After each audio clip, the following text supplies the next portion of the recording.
Hi, I'm Karen. Welcome to my hometown, Manchester.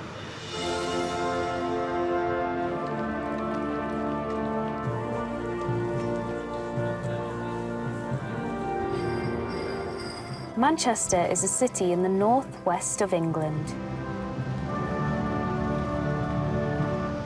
When you think of Manchester, you probably think of our football teams, but there is a lot more to the city. This is the Manchester Museum of Science and Industry.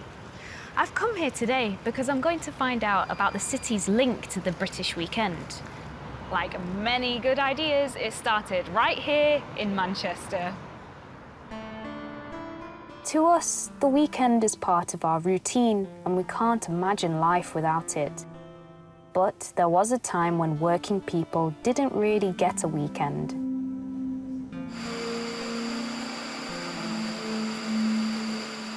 In the 19th century, thousands of people left their homes in the country to find work in the city.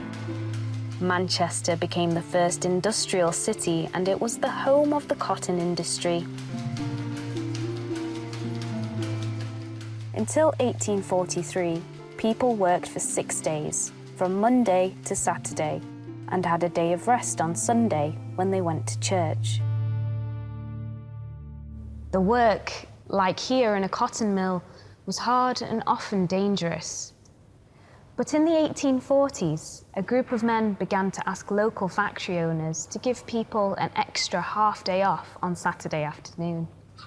One of these men, Robert Lowes, was the great-great-grandfather of the British actor Sir Ian McKellen. Lowes and his colleagues had 3 reasons for this change.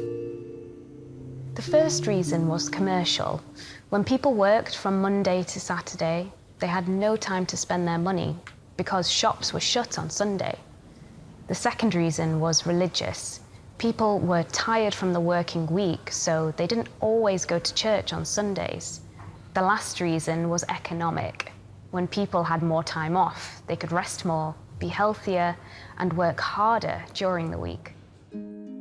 In 1843, Lowes and his colleagues persuaded many of Manchester's factory owners to close their factories at 2 o'clock on Saturday. By the 1870s, all workers had the same 1.5-day weekend. The extra half day made a big difference to people and to society. With more free time, people could relax, shop, and watch and play sports.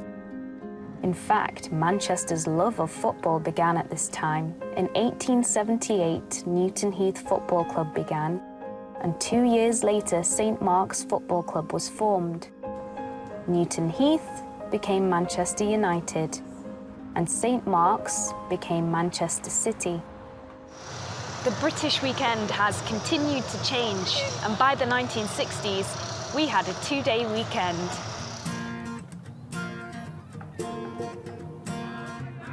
Today, we enjoy a very different weekend to our ancestors. We now watch and play sports. We go to the cinema. We eat out in restaurants.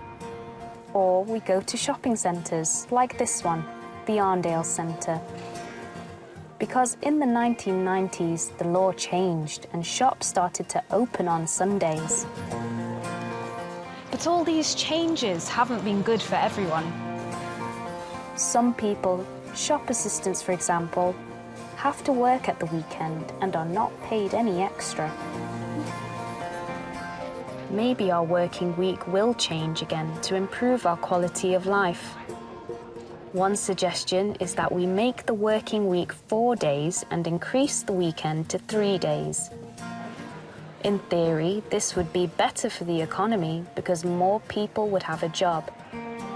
And we would also spend more time with our families. 71% of British workers think Britain would be a happier place with a 3-day weekend. Until that happens, have a good weekend, a 2-day weekend.